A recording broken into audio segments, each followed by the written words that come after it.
साबुदाणा वडा तेलात न फुटणारा आणि वरून कुरकुरीत आतून मऊ व चविष्ट साबुदाणा वडा कसा बनवायचा हे ह्या व्हिडिओमध्ये आपण पाहणार आहोत आणि बऱ्याच टिप्स आणि ट्रिक्स देखील तुम्हाला मिळणार आहेत, म्हणून व्हिडिओ शेवटपर्यंत बघा। चला तर अशा ह्या जबरदस्त पाककृतीला सुरुवात करूया।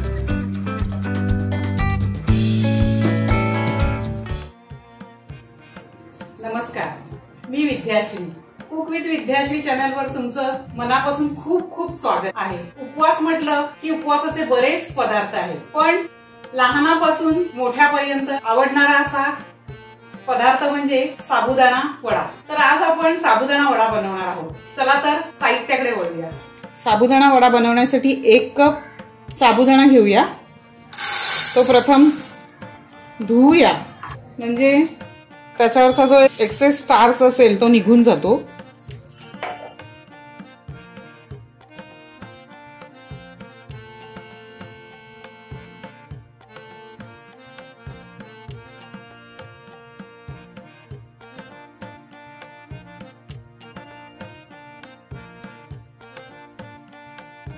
आता ह्याला भिजत ठेवायचं आहे। ह्या पेल्याने मी हा साबुदाणा घेतला होता, तेवढंच पाणी टाकायचं भिजायला। त्यामध्ये पाणी टाकून ठेवायचं। हा मी आता 4-5 तास भिजत ठेवणार आहे। तुम्ही रात्री भिजत ठेवून सकाळी त्याचे साबुदाणे वडे बनवू शकता। ते झाकून ठेवायचं। 4 मध्यम आकाराचे बटाटे घेतलेत आणि पातेल्यामध्ये ह्या पाणी नाही घातले, न पाणी घालताच ते आता उकडवायचे। एक कुकर घ्यायचा, कुकरमध्ये पाणी घातलंय आणि स्टँडी ठेवले आणि हे पातेलं ह्याच्यामध्ये ठेवायचं आणि पातेल्यात पाणी नाही घालायचं, कारण पाणी जर ह्या बटाट्यात गेलं तर साबुदाण्याचा जो वडा करणार आहे त्याच्यामध्ये पाणी होईल, म्हणून हे असे सुकेच बटाटे उकडवायचे। कुकर बंद करूया आणि गॅसवर ठेवूया।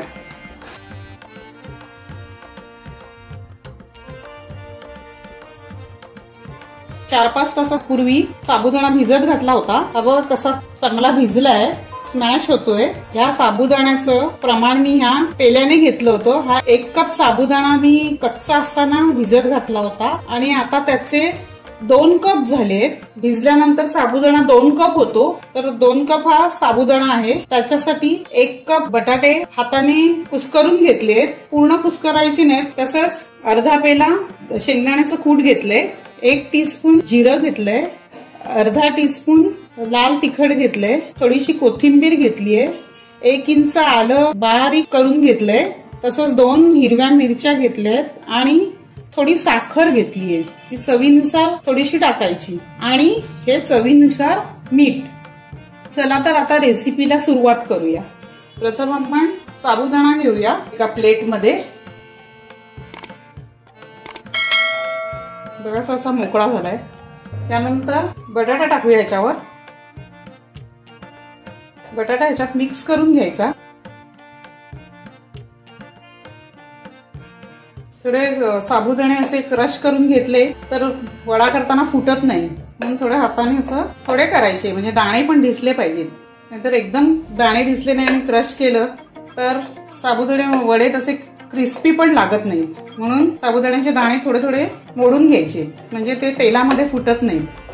बटाटा आणि साबुदाणा एकत्र करून झालंय। आता ह्याच्यामध्ये ते शेंगदाण्याचं कूट टाकूया। आता त्याच्यानंतर जिरं टाकूया, आलं टाकूया क्रश केलेलं, त्यानंतर 2 हिरव्या मिरच्या आहेत त्या टाकूया आणि लाल तिखट आहे, थोडं रंग येण्यासाठी टाकूया आणि चवी चांगली लागते।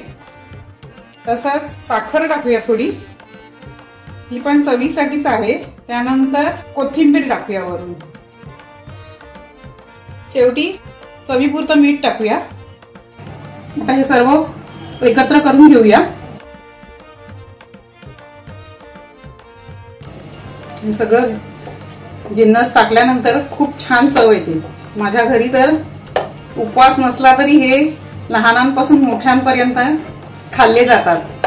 सगळं असं चांगलं मिक्स करून घ्यायचं, म्हणजे एकजीव झालं की सगळीकडे टेस्ट एकसारखी येते। थोडे हात ओले करून घ्यायचे आणि याचे वडे करायला सुरुवात करायची। कोणी कोणी पाणी पण लावतं, पण माझं हे मिक्सचर चांगलं झालंय, काही गरज नाहीये पाणी लावण्याची। फक्त हात मी ओले करून घेतले, असं गोल गोल करायचे आणि मधला भाग फुगीर ठेवायचा.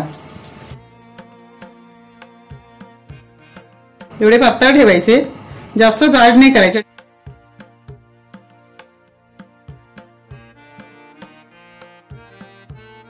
गोल करून घ्यायचं म्हणजे पोकळ राहत नाही. आणि नंतर त्याला असं करून चपट करायचा.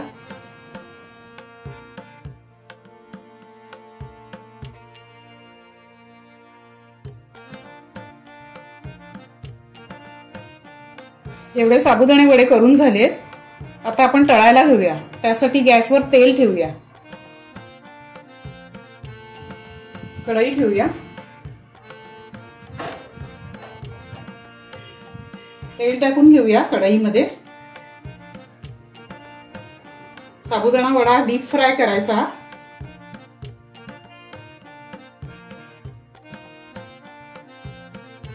तेल तापेपर्यंत आपण चटणी करून घेऊया. खोबरं आणि शेंगदाण्याची चटणी बनवण्यासाठी मिक्सरचं भांडं घेऊया आणि त्याच्यामध्ये प्रथम खोबरं टाकूया.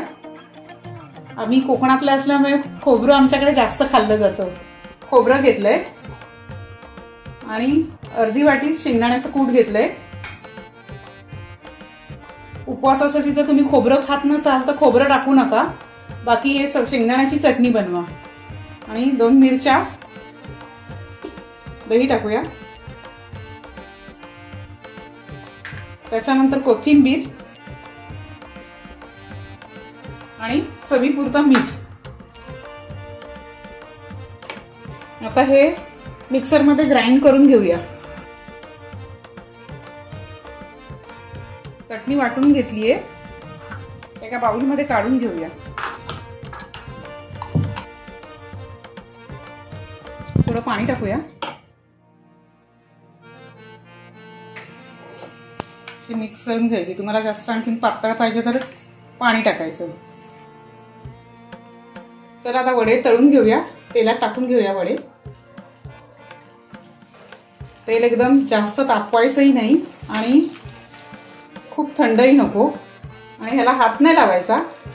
हे असेच तळू द्यायचे आणि वर येतील तेव्हा मग पलटी करायची. 4-5 मिनिटांनी हे तळून झाले की वर येतील. बघा फुटत पण नाहीयेत. कसे शांत तळले जात आहेत. हे बघा जसे तळले गेले तसे वर आले. असे वर आले की मग पलटायचे. गॅसची फ्लेम मीडियम टू हाय वर ठेवायची साबुदाणे तळताना. छान खरपूस तळले जातात.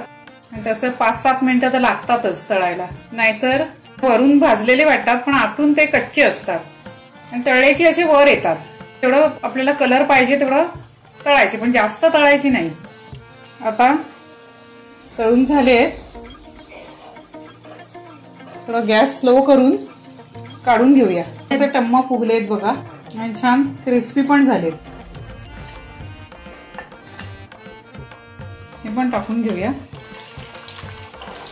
तेलामध्ये सोडूया बाकीचे वडे पण. तेल तापलेले असल्यामुळे बाउन्स होत आहेत. हात लावायचे नाही. 5 मिनिटं तरी असे तळू द्यायचे.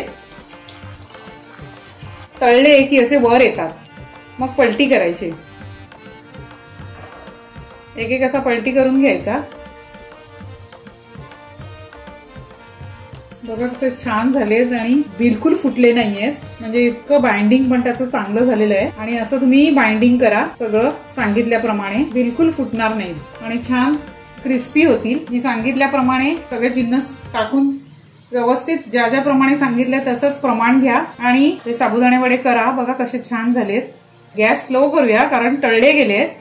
आता हे काढूया आपण. चला काढून घेऊया.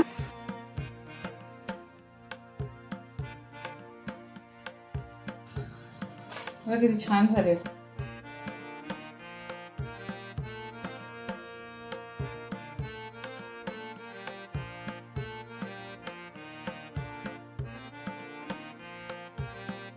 बघा कसे दाणे पण सगळे दिसत आहेत. छान झालेत. क्रिस्पी झालेत. बघा दोन्ही बाजूने कसे क्रिस्पी झाले आणि खूप छान झाले. चला आता ते चटणी बरोबर सर्व करूया.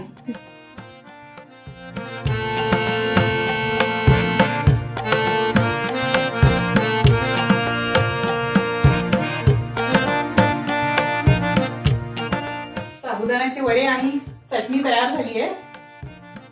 तुम्हीही बनवा. आणि उपवासासाठीच हे साबुदाणे वडे खातात असं काही नाहीये. तुम्ही सकाळी न्याहारीसाठी किंवा संध्याकाळी स्नॅक्ससाठी पण खाऊ शकता. जर व्हिडिओ आवडला असेल तर नक्की लाईक करा. तसेच तुमचे काय अभिप्राय असतील ते कमेंट बॉक्समध्ये सांगा. आणि अशाच पारंपरिक रेसिपी पाहण्यासाठी कुक विथ विद्याश्री चॅनलला सबस्क्राईब करा. आणि तुम्ही वेळात वेळ काढून माझा हा व्हिडिओ बघितला त्याबद्दल धन्यवाद.